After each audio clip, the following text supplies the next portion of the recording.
what do I say? It's good afternoon here in Israel. It's good morning in South Africa. It's even earlier in the morning in Europe. And in America, if there are any heroes from America joining us, then it's 5 a.m. on the East Coast. Welcome, welcome. And our subject is Tikkun Olam in Africa. And I'm going to ask Riva to introduce the subject, but first of all, I want to introduce Riva. And let me start by saying for South Africans, or also for ex-South Africans, Riva needs no introduction, and that is not an overstatement. Okay, everybody knows who Riva Foreman is. Riva Foreman was one of South Africa's first models, actually considered a top model before that phrase actually came into common use. And building on that, she became, first of all, a motivational speaker, but then she branched out into the business world and became a uber successful businesswoman. And this was in a time where there weren't that many women on the business scene, certainly not in South Africa. And she was really, really quite outstanding. And she developed, I would call it an empire, if you like, of a cosmetics business, which was nationwide. And Riva, in fact, Riva's face was actually on the product. So like everybody would be able to recognize Riva literally in the street. And of course, that is still the case. Certainly people of a certain generation just mention the name Riva Foreman and it opens any door that you want. Riva has, of course, through the course of her life done different things. Okay, that was certainly a high point for Riva, but in the last couple of decades already, Riva has turned her focus to humanitarian work and also to work in the Jewish community. She's a very well-respected member of the representative wider Jewish community bodies. And she has also taken a particular interest, and this I think, she can confirm this, I think her passion is Temple Israel Hillbrow and the Temple Israel Heritage Center. Riva has just about single-handedly fought a battle to keep Temple Israel Hillbrow from being closed. She can talk about that later. And building on the base of Temple Israel Hillbrow, a new organization called the Temple Israel Heritage Center, which is an outlet for Tikkun Olam in the world and, of course, in South Africa. Riva was also active, by the way, in trying to improve relations between Israel and South Africa. She was actually the first person to initiate tours to Israel, which were completely objective. In other words, which showed people all sides of the story without making any sort of subjective comment. In other words, she would take them both to Israel and to meet Palestinians, and people would just have to come back and form their own opinions. And that, by the way, has taken on, and everyone's doing it now. But Riva was actually the first one to do that. Anyway, this is a fantastic, I want to tell you more later about how enthused I was by Riva and this project that we're going to be talking about now. But I think the best thing I can do is hand over to Riva. So please, Riva, go ahead. Thank you. Thank you, David. I trust you can hear me. Yes. Good. First of all, it's always difficult to say anything after that glowing introduction because you and I and the world know, and I think everyone who's attending this session, I can see there's some South Africans and your friends and people from all over the world, is that you're as good as what you've done yesterday and maybe what we're going to do today and again. But thank you so much. I appreciate that. Yes, my passion is Temple Israel Hillbrow and Temple Israel Heritage Center. As in the 80s, I worked very much in transformation here in South Africa with the famous South African expression Ubuntu, which is very much the heart of our Torah as well. When it says, when I look in your eyes, I see myself.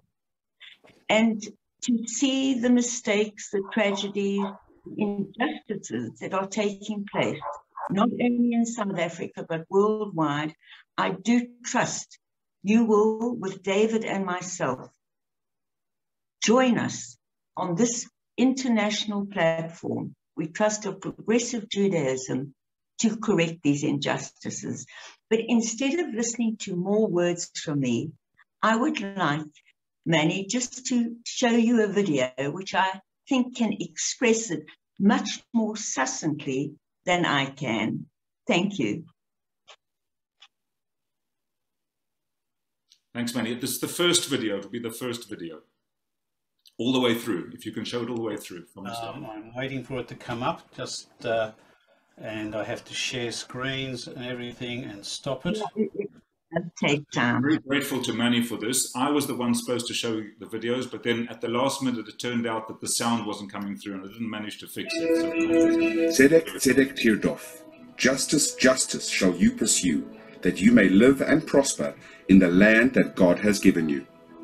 These words, taken from the Torah, have been at the heart of Temple Israel for over 80 years.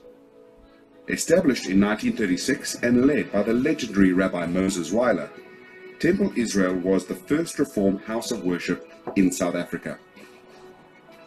Housed in a beautiful Art Deco building designed by celebrated architect Herman Kallenbach, Temple Israel has been a central pillar of progressive Judaism for decades. Rabbi Weiler was an active supporter of human rights throughout his life, inspired by his faith to pursue justice and to work for Tikkun Olam, a better world. Among other initiatives, he was instrumental in establishing a school in the impoverished township of Alexandra, defying the government's intent to subordinate it to inferior so-called Bantu education. This drew praise from Nelson Mandela in his autobiography, Long Walk to Freedom. The school, bearing Rabbi Weiler's name, is still going strong. Temple Israel, located in the heart of cosmopolitan Hillbrow, was home to a large and vibrant congregation. Over the years, however, the demographics of Hillbrow changed as congregants moved away to the suburbs. Determined to keep the spirit of Temple Israel and Rabbi Weiler alive, champions such as Chairperson Reva Foreman, Benny Stolson, other board members and volunteers continued working to ensure that Temple Israel's doors remained open, both as a center for Tikkun Olam and to serve the residents of the area. For over a decade, Temple Israel was host and partner to the first inner-city project of Africa Tikkun, a renowned initiative dedicated to upliftment through education, founded by the late Chief Rabbi Cyril Harris and Dr. Bertie Lubner. In 2014, the temple was declared a Blue Plaque Heritage Site by the Johannesburg Heritage Foundation. In July 2016, Temple Israel celebrated its 80th anniversary and the launch of the Temple Israel Heritage Center. The occasion provided an opportunity to showcase the temple's history and legacy of social action through a permanent exhibition in the building. Temple Israel Heritage Center, based at this historic site, is an exciting initiative pursuing justice and a better world by fighting all forms of hatred of the other, promoting social cohesion and reconciliation. The goal of Temple Israel Heritage Center is to break down those terrible barriers that divide people, barriers based on culture, religion, ethnicity. We indeed should be walking, living, and prospering in this beautiful land that God has given us. In a South Africa that is grappling with racism, and it looks like we'll never again be as one as our Constitution promises us to be, and it begins to look like all those efforts made by Nelson Mandela to reconcile the people and make sure that it's very much in line with the preamble to our Constitution, we ought not to participate in things that tend to deepen the divisions of the past. Temple Israel already has some powerful and inspiring supporters. Our founding patrons include the fearless former public protector, Thuli Madonsela, and the iconic anti-apartheid lawyer, George Bizos. With its ideal location and proud legacy of social action, the Temple Israel Heritage Center is in a unique position to become a force for good, advocating for justice and promoting cohesion between peoples in South Africa and beyond. South Africa's greatest son, Nelson Mandela, proved that it is possible to overcome hatred of the other and build a better, more just world. But we need your help for our mission to succeed. So please, join us and let's make that difference together. Temple Israel Heritage Center, dedicated to fighting hatred of the other.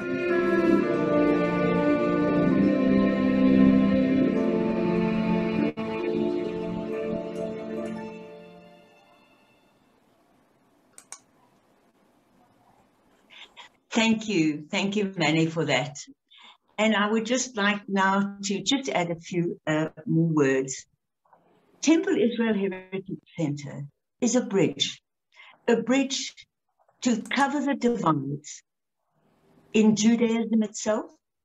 We trust that Temple Israel Heritage Center is going to bring the traditional Orthodox and the progressive movement in South Africa closer together. As you saw, for 10 years, we had a project here with the late Chief Rabbi Cyril Harris of blessed memory. And I think this is very important, that as a bridge, we look at not only healing rifts between different religions, but even within our own religion as well. And our other major purpose, before I hand over to my international chair, our other major purpose is fighting every form of bigotry or hatred, be it anti-Semitism, Islamophobia, xenophobia, whatever the prejudice is based on. And I believe that this is a magnificent heritage, because I'll just conclude now with quoting Mandela, whom I had the honor of meeting. He said, instead of vengeance and hatred, I chose reconciliation and nation building. And we need you to join us. Thank you. May I now introduce my co-international chair, Rabbi Advocate David Benjamin. I'm really very, very fortunate that David, who obtained his law degree in South Africa, and I met. I don't believe anything is by chance. We met at the World Zionist Organization at one of the conferences in Israel. And in 2017, a year after we launched, he had the opportunity to be in Johannesburg just for 5 hours and on his way to Australia. And he came to Temple Israel Heritage Center. And we then went to the Constitutional Court around the corner. And I'm very grateful that a man of David's stature, a man who for 20 years led the Israel Defense Force legal team and played a prominent role, a man who is already a renowned and respected rabbi of our movement, who has several degrees to his name. And really, his CV is so amazing that I would ask you to please have a look at it on your homepage. So, David, I'm really honored, and it's a great mitzvah for me that we have you as the international co-chair and your vision for Temple Israel Heritage Center. Okay, thank you, Riva. That was a very extremely flattering introduction. But too flattering, but thank you anyway. Thank you anyway. So I would like to talk about this project. We call it for short TIHC, right, just to make things easier. And how actually it captured my imagination. And actually, Riva, the conference we met at was not the Zionist organization, it was this one, it was the WPJ. Oh! Previous, yeah, so Good. Things do come out of this conference, as you all know. Absolutely. So, but I want to take you back in time. As you can all hear, my accent is South African. I've been living in Israel now for 30-something years, so I am more Israeli than South African. But I want to take you back now to when I lived in South Africa with my family. My late father was a rabbi in Cape Town, and I want to take you back now to the late 1980s. In the late 1980s, South Africa was literally ablaze. Okay, the apartheid government was sort of fighting really, really hard and becoming more and more repressive. As the opposition to apartheid increased, the government became more and more repressive. And I remember very clearly that one cold and rainy night in Cape Town, there's this area outside Cape Town called Crossroads, which was a huge squatter camp. A squatter camp in South Africa is people who are not white, okay, of different types, mostly African, people of African origin, okay, who are legally speaking not allowed to be in a certain area, so they're not allowed to build homes, but what they do is sort of make temporary structures just out in the open, using any materials they can find and put together. And this squatter camp developed into many, many thousands of people, probably tens of thousands at least of people, families who are living there. And one cold, very rainy night, the South African authorities came with bulldozers, all right, and just started mowing down the squatter camp in the middle of the night. Quite unbelievable. Okay, and of course you have families. This is something that goes beyond anything, whatever ideological position you may hold. And I'm very, very proud to say that our progressive congregation basically stood up and took in a large group of those people whose homes had been bulldozed, and took them into the building. We had a large building then of the temple, and took them in and basically housed them in the large temple hall, which was adjoining the synagogue. The only thing that divided between the hall and the synagogue were these like big dividers that you open and close, right? And there were literally hundreds of people in that hall. And our temple staff provided for them, gave them food, etc. Now, of course, this of course aroused the anger of the authorities. Okay, and I remember my father received several warnings that this had to end, and now. Okay, but I'm really proud to say that the temple stood strong, and the others who were, by the way, there were some churches doing this too. It was basically our congregation, the Reformed congregation, and some churches doing this. And just to illustrate what we're talking about, we actually held services at the temple. We wanted to keep this whole thing as low-key as possible. We didn't want people to find out about it. We actually held services in the temple, in the adjoining sanctuary. Okay. And during those services, there were hundreds of people, including babies, and you could hear a pin drop. In other words, all these people sat in absolute silence while the services were going on in the adjoining room. Okay, quite remarkable. That is a memory I have from my student days. And anyway, I'll take that forward. And why am I mentioning that? Because I think that really does, for me, epitomize what Reform, progressive Jewish values are all about, right? Where Tikkun Olam takes such a central role in what we think is important in Judaism. And I've ever since then been looking for frameworks in which that kind of Tikkun Olam, okay, can be put into place. And I'm happy to say that I think Reva's come up with just the solution for that. To me, the advantage of this project in Johannesburg, specifically in this what has become a very rundown area of Johannesburg, which when a microcosm of just about every social ill that you can imagine.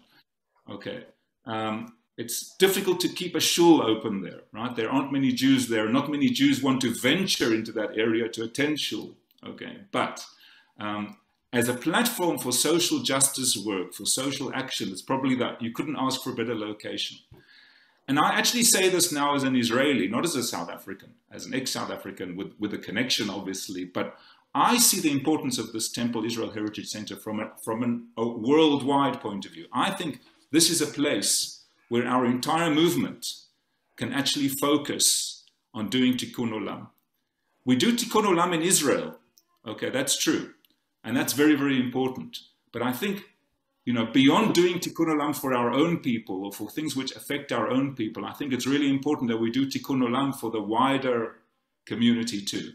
And that's really where this project stands out. And it also stands out in some very, very convenient ways. The one is that you can literally be on the front lines at the coalface where Tikkun Olam needs to be done, but at the same time, literally a couple of minutes away, you can actually be very comfortable in the city of Johannesburg. All right, there are kind of different bubbles there. Okay, you've got this Hillbrow bubble with all its problems, but around there you have actually very nice neighborhoods. So you are able to be there and do your Tikkun Olam work, but at the same time actually have all the facilities and the infrastructure of a large, major, modern city. That's the one thing. Another huge advantage, okay, and I'm sorry this might sound a bit unrabbinical, but a huge advantage is that anyone who's using currency that is not South African, okay, and they like, whether it's dollars, shekels, or euros, okay, they go much further in South Africa than they do anywhere else, okay, because of, you know, there's a the exchange rate is like $1 to 20, I don't know, 16 rand or something like that, if I'm not mistaken. All right, and the buying power of a rand is actually quite a lot. So there you go. So it's a great option for the worldwide progressive movement, A, because of its location, okay, and B, just because of how far resources can go there. And I'll give you another reason. South Africa is an incredible place to visit. So in that sense, it can also be not only a place where people support and do Tikkun Olam, it's a place where you want to go and visit and see your Tikkun Olam in action. It's a perfect. You don't only have to come to Hillbrow, of course. You can go and see a game reserve. You can go down to Cape Town and see one of the most beautiful cities on earth. So it has all these ingredients wrapped into one, so which to my mind make it the perfect World Union Tikkun Olam project. And I for one, would be delighted if the World Union would get behind this project and even make it a flagship project and refer people to go there, people who want to volunteer, people who want to donate, direct it there, because I would say outside of Israel, this is probably the optimal place to do Tikkun Olam. What I'd like to do now is just to give you a taste of the kind of activities we've been doing. And our last activity, our last major activity was in Pesach, just past. And what we've instituted is to have every year what we call a Passover freedom event. This is not just for the Jewish community. Remember, everything we're doing here is for the wider community. This is Temple Israel Heritage Center is not just for Jews, not just for Reformed Jews, it's for anybody, okay, including people of other religions, of any persuasion. They're all welcome. That's the idea. And at this event, we invited Justice Albie Sachs. Now, Albie Sachs is literally one of the icons of the anti-apartheid struggle. Okay, anyone who's familiar with South African history knows who Albie Sachs is. Albie Sachs is known also because the South African government tried to assassinate him while he was in Mozambique. They blew up his car. He was very, very fortunate to survive. He lost an arm and the sight in one eye. But he's still going strong. He was a lawyer, and he became actually one of the architects of the present South African Constitution, went on to become a judge of the South African Constitutional Court. He's also a very highly acclaimed author. He's written some wonderful books which are very, very worthwhile reading. Anyway, Albie very, very graciously, he's also Jewish, by the way, and Albie very, very graciously agreed to join us on a session, an online session. And he was remarkably intimate and frank. I think he surprised everybody who was there to the degree that he was willing to share his experiences. And what I would like to play for you now is a piece of that presentation he gave, where he answers a question about does he hold any resentment to the people who tormented him and who tried to kill him. Remember, he sat in solitary confinement for ages, and then he was forced to leave the country and was a refugee. And then they tried to kill him. So we asked him, did he have any resentment? And I'd like to play for you now what his response was. Okay, it's about 4 minutes long, so I ask for your patience. But I think it's worth hearing every word, because this is the kind of ethos that we want to spread from Temple Israel Heritage Center. So Manny, if you would be so kind as to put on the second video with Albie Sachs at the minute that I specified. Judge, 1996, I hadn't been a judge for very long. I get this call from reception, my chambers. There's a man called Henry who said he has an appointment to see you. I said, send him through. And my heart is really beating fast. Henry had phoned me to say that he had organized the bomb in my car. He's going to the Truth Commission. Am I willing to see him? And I opened the security gate, and there's this man, tall and thin like me, younger, and he's looking at me, I'm looking at him. And in his eyes, I can see, this is the man I tried to kill. And he can see in my eyes, it's the man who tried to kill me. We didn't know each other. We hadn't fought over love, a job. He was on that side, I was on this side. He tried to kill me. We go into my chambers, and he's striding like a soldier. And I try and slow him down with my best judge's ambulation. You know, we men are always trying to be stronger than other men. And we talk, and he tells me about how good he was at school and university, Christian higher education, and rising in the army. He's telling me he's rising in the army to become head of the hit squad, one of the hit squads. So I must pat him on the back for that. And then he describes the attack on me. He said it was actually initially meant for somebody else, but they hadn't taken my name off the list, so the bomb exploded. And I ended up by saying, Henry, normally when I say goodbye to somebody, I shake that person's hand. I can't shake your hand.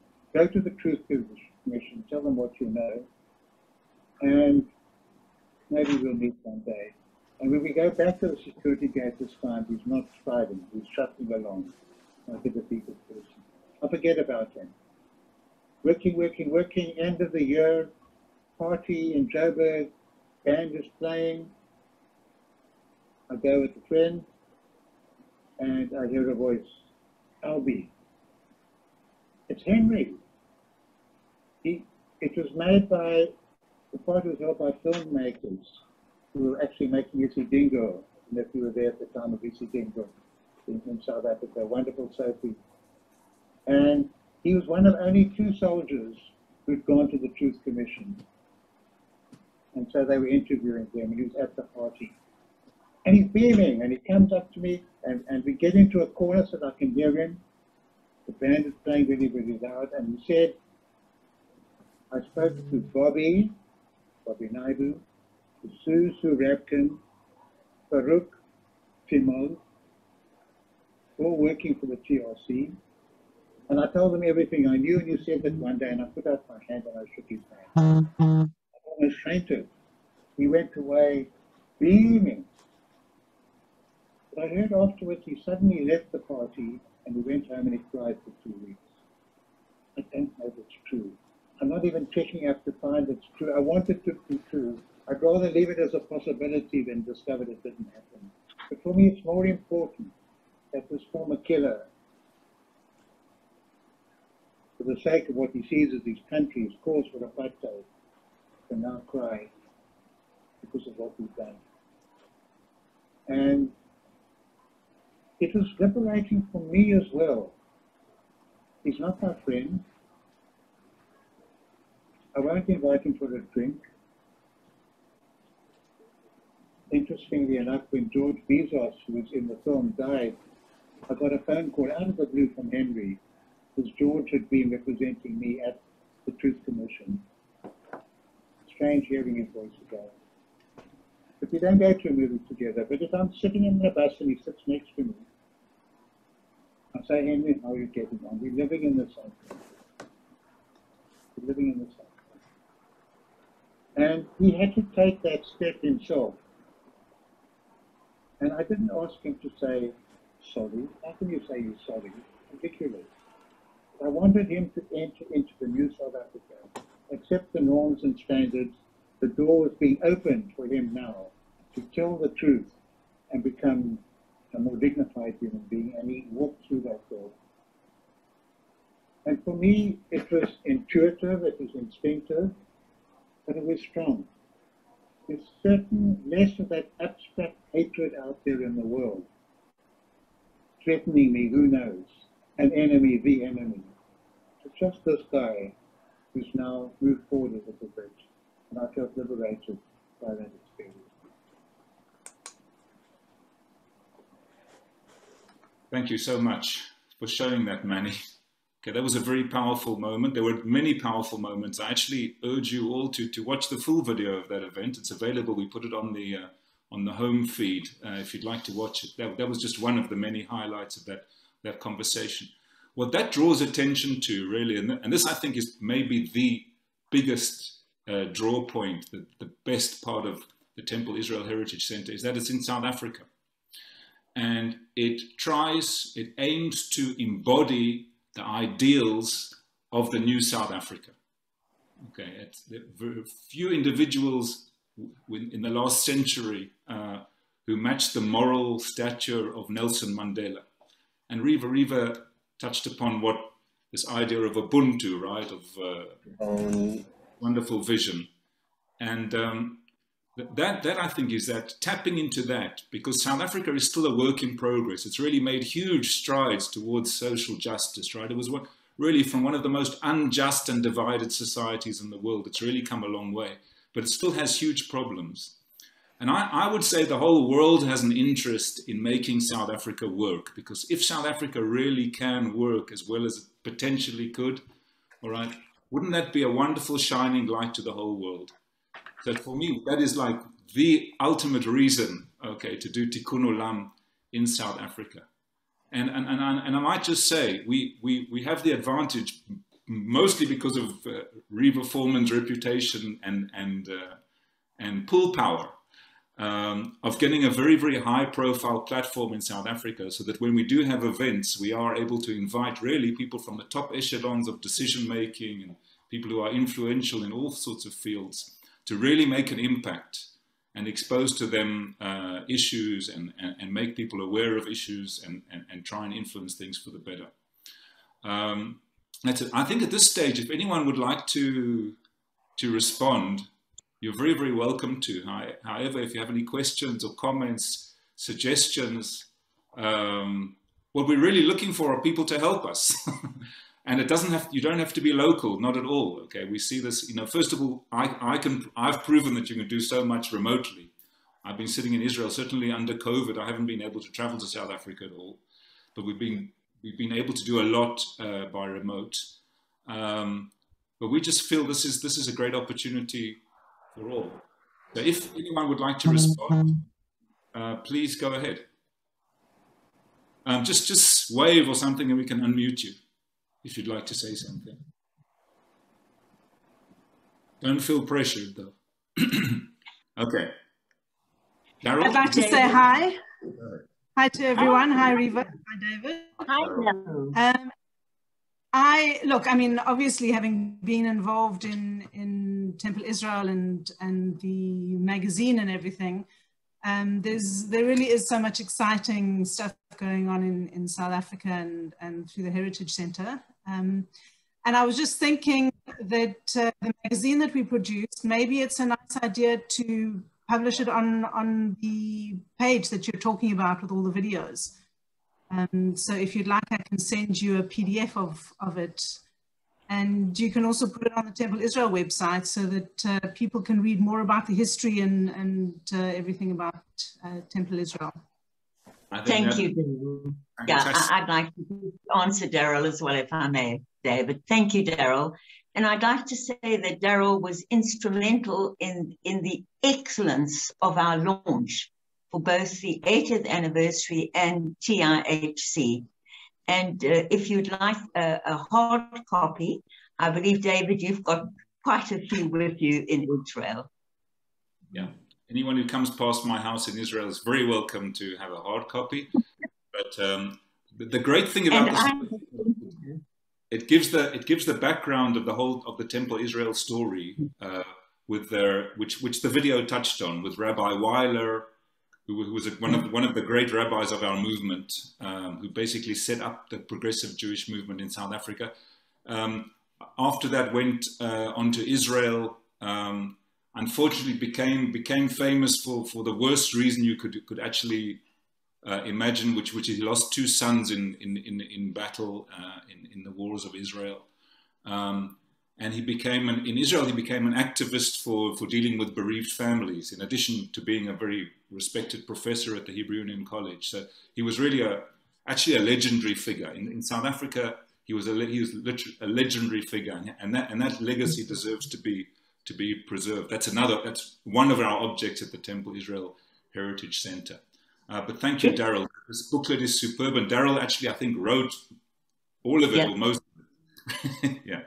Well, I had some help from Erwin Manoyem, who's now written the book on the history of South African Jews, which is really amazing. So, yeah, but there were a lot of people who contributed messages and information and stuff, and you know, it's a really interesting project.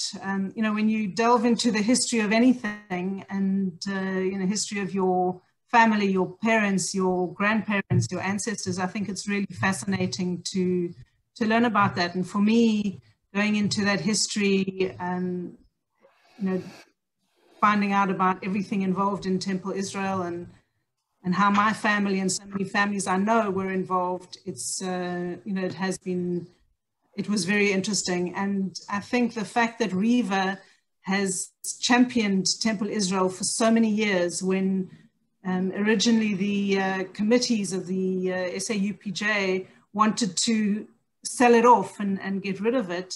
You know, we can all take our hats off to Riva for standing her ground and keeping our history and being the mother synagogue of the progressive movement in South Africa. I think it's quite remarkable. So kol hakavod to you, Riva. Thank you, Daryl. I really appreciate those words. My only comment is Baruch Hashem. I thank Hashem for giving me the ability to do this and for giving me people like you and David and Rabbi Nathan, Alfred, who's with us as well, because it needs a team. But I'd like to also, if I may, Daryl, just share one other aspect.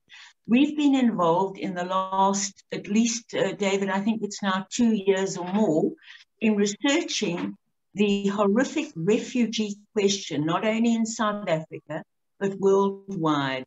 And I think David was going to mention that one of our Freedom Seders, we always have a Seder after our Pesach connected with this story to help others. And we've got a magnificent video on this, where we got the testimony of 3 refugees in South Africa from the rest of Africa. And this is really very, very symbolic of refugees everywhere. And we also tied up with Professor Ruvi Ziegler in the UK to look at the actual laws and the actual problems. So this is something also I'm very, very interested in. And we'd like to share all these projects with you. And David, while there's still time left, and we hope there'll be more questions, maybe you could mention our projects which involve music and art and theatre to help social cohesion and bridge those horrible divides between different cultures and people. I think instead of me talking about it, we have another video, one more video, which exactly relates to that. Okay, this features 2 musicians, Jeremy from New York and Sophie from Rwanda. Okay, we're going to show you an excerpt of a piece actually that was on South African TV, and which Temple Israel Heritage Center was involved in. So if you'd like to show the 3rd video, the excerpt from the 3rd video, Mandy, if you can. Thank you. Jenoside nubwo yarangiye, ariko hari ibikomere byinshi yasigiye abanyarwanda, babuze ababo, babuze abavandimwe, babuze ababyeyi, babuze inshuti, ariko nanone tukumva tudakwiye guheranwa n'agahinda ngo twumve dukwiye guhera muri bya bintu bibi, tukumva dukwiriye noneho kuva muri bwa buzima bubi twabayemo bwa jenoside, duharanira kwiyubaka no kubaka igihugu no kwiteza imbere kugira ngo amateka mabi yabaye mu gihugu cyacu. I met Sophie on this trip to Rwanda in 2009. I had heard about this instrument inanga before. On the None Such Explorer series, there's a CD called The Music of Burundi, where there's one track of inanga music, which I had fallen in love with. So when I got to Rwanda, I told people I need to meet an inanga player. And people introduced me to Sophie, and we played a concert at the Goethe Institute in Kigali. And that's what sparked my collaboration with Sophie. The inanga you will see is a long wooden board, and it has one string wrapped around it at least 10 times. and it's pitched somewhere between a guitar and a bass. It's a pretty low pitch, actually. And interestingly enough, Sophie is not only one of the best inanga players, but she's the only female who plays it professionally. I played with her a little in Rwanda, and I wanted to play more with her. So I started working on getting her to America so that she could record with my band there. And then a little after that, she came to America, where she worked with both my project and another project called the Nile Project. And it was at this time in 2015, now 6 years after I initially met her, that we recorded our album Honey Wine with my band in New York.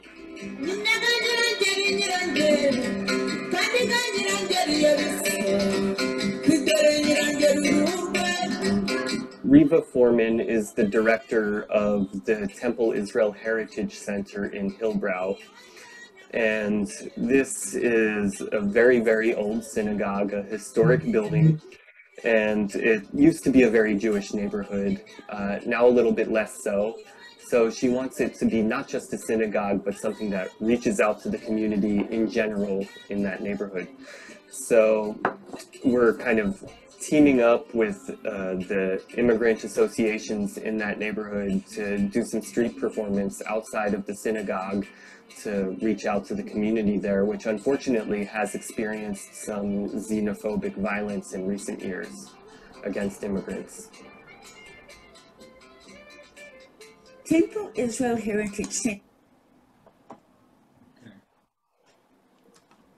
Okay. Thank you again, Manny. Sorry about that. Fine. You're off the hook now, Manny. We don't have any more videos for this session. So really, what we're interested in, we're looking for people to partner with us. If you have ideas, ideally, if we could find congregations or organizations or individuals who would like to partner with us. David? Yes. David, Graham Carpenter would like to say a few words.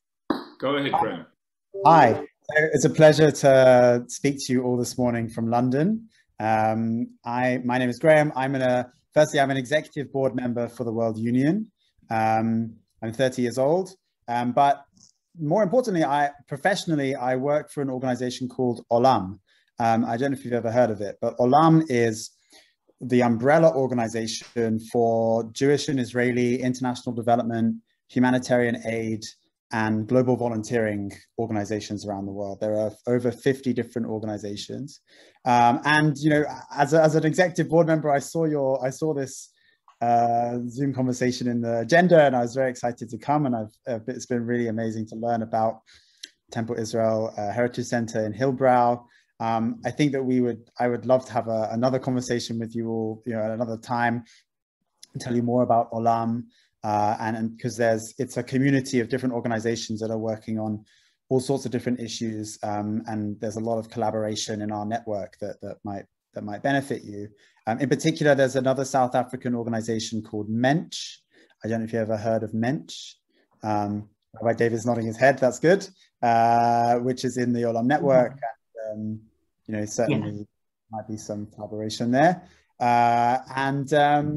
Yeah, I'm just super excited. This is a very exciting project, and I'm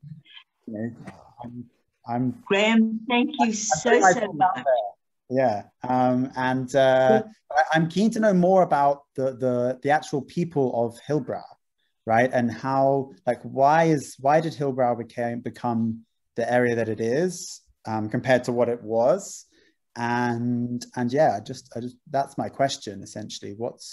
Why is that area, as you say, less economically prosperous than the areas around it in Johannesburg? All right. Graham, first of all, thank you so much. We'd be delighted to work with you. We have a different sort of focus than Mensch. We know them well. But I'm going to, if I may, David, take that question on Hillbrow, seeing I've been around quite a long time. Yeah. Graham, in apartheid, Hillbrow was always the cosmopolitan area of South Africa. Yes, they did keep blacks out, but there were Portuguese, there were Italian, everyone went there, everyone had fun there. There, already in the 80s, things were changing dramatically. That is when I started working in transformation training. Johannesburg has always been more driven by an economic factor. And I was trained, by the way, in an American organization connected with UCLA University, who said the power of green is the greatest force to break all barriers. So as in the 80s already, long before South Africa became the new democracy, already plenty Africans and Black South Africans were moving into Hillbrow. It was a completely already mixed area. Now, as the time went on, of course, the Jews, as they always do, moved northwards, moved out, as you saw in our video, and so it became also more densely populated. But Hillbrow has always been the gateway to Johannesburg, if not South Africa, for the entire African immigrant community, running away from wars, running away from devastation. And I think that's our proudest moment. And today, Hillbrow is absolutely on the way up. It's like a little part of Africa in South Africa. In fact, you even have tours there to go around. However, the attitudes of the South Africans to the Africans, to our African brethren and African nationals, is still horrific. And we are working closely as well with the government and the Department of Social Development and the City Council to improve this. So yes, although crime itself has dropped, xenophobic attacks have not. So we would love your input. And, you know, I'm very proud to be part and working in this community of the most wonderful South Africans and immigrants on our doorstep. Thank you, Reva. Thank you. I'll send you an email. David would like to add. What was that? I'll send you an email. Yeah. David, would you like to add that? Because no one has ever focused on this question that Graham has. And it's a question which, should we solve, would be relevant to all immigrant communities worldwide. And I have never heard that question posed before. So I don't know if you'd like to add anything, David. You're on mute, David. David. Unmute. Sorry about that. Manny, I understand we need to start wrapping it up. Is that correct? Well, we can go to a little longer. We can go a little longer. Okay. Well, so I'll just continue, and I'll say, like, I think what we're looking for is really to find partners. Graham, you made a suggestion which sounds very, very appealing. But around the world, really. I mean, you know, if there are congregations who would like to link up with us. We have that element too. We actually have the synagogue. We're based in the synagogue building. The synagogue has been functioning. It has never missed a Shabbat or festival service ever in its history. Okay, despite all kinds of adversity. By the way, on the home feed that I put up, you can see an article there in Haaretz newspaper about the congregation itself, and I think you will find it fascinating. I think that there's nothing like this congregation anywhere else on the planet. I can sign off on that. And so we're looking to make these kind of partnerships, and they can be international. And actually, Rabbi Nathan Alfred is there. What we've been discussing lately is the possibility of actually bringing groups from overseas to South Africa for a sort of Tikkun Olam mission. Where they can learn about, you know, first of all, enjoy South Africa, but also learn about what we're doing, tap into the South African story. We're able to bring really the best of the potential speakers and educators to learn about the South African story, because I think there's so much there that people can take back to their own societies. Whether they're more divided or less divided is beside the point. There are so many lessons that can be learned from South Africa. Daryl. Yeah, I'd like to just add to what Reva said about Hillbrow, Graham, because I know David's from Cape Town, and Reva came into the movement much later. I grew up in the progressive movement in South Africa, specifically Hillbrow. My parents' first apartment was in Hillbrow, actually before I was born, but still. And my dad's business was in Hillbrow. He was one of the pioneers of radio paging way before cell phones. And his offices were in the center of Hillbrow. And it was a vibrant community. Temple Israel was just the most amazing place to congregate for all of us. We had the youth movements, it was a very strong community. And we had a lot of fun. I mean, Israel really was the hub of not only Jewish life, but all life. And slowly but surely, people started moving more north, and the community started growing. The reform movement started developing shuls in other areas, but Temple Israel remained the center of the community. And I've been through, all the different areas of Temple Israel, because obviously having been to services as an adult and being involved in Temple Israel from other points of view, it's really an amazing place to be, and it's very vibrant. And unfortunately, it's not as upmarket as it used to be, but it's still a buzzing central community, and it's a wonderful place to be. Daryl, thank you. First of all, I can see that the WUPJ Connection host 3 has got his hand up. We may be in trouble, but it's exactly because it's not in an upmarket area. In an upmarket area, we could never do what we're doing. And I see that Rabbi Joel Ostrom is with us as well. And I think they're going to close us off. So please be in touch with us. I wasn't going to close you down, but I actually had a question. But we are getting very close, and I think people are wanting to start for the next session. But I have a quick question. I was just interested in one thing, and that is, where do you get the money from to do all of the work that you do? Is it local or is it government? Yeah. Okay, I'm going to tell you now that I'm totally in love with you. Why? Because you've hit the nail on the head. We are not at this stage getting money from anyone. I raised the money for the launch, and now we have to decide which is our government is nearly bankrupt anyway. But yes, we have to source the money internationally from those people who are interested in fighting hatred of the other, because that is at the heart, really, of the survival of mankind. So, as David said, Manny, thank you so much for bringing that up. But yes, we do have to have partners to raise money. But as Graham said, we have such focused projects we could achieve.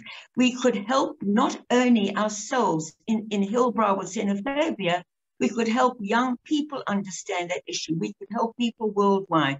We could help people use, as David said, our example of Ubuntu, of understanding that we have to overcome hatred, that magnificent insert with LB Sachs.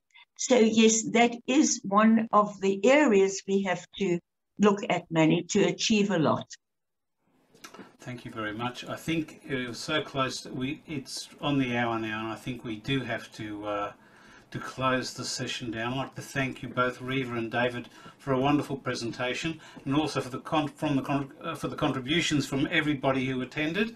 And I'm going to wish you Shabbat Shalom. I have a family downstairs who are actually waiting for me to join them for our Shabbat dinner here in Australia. Shabbat Shalom.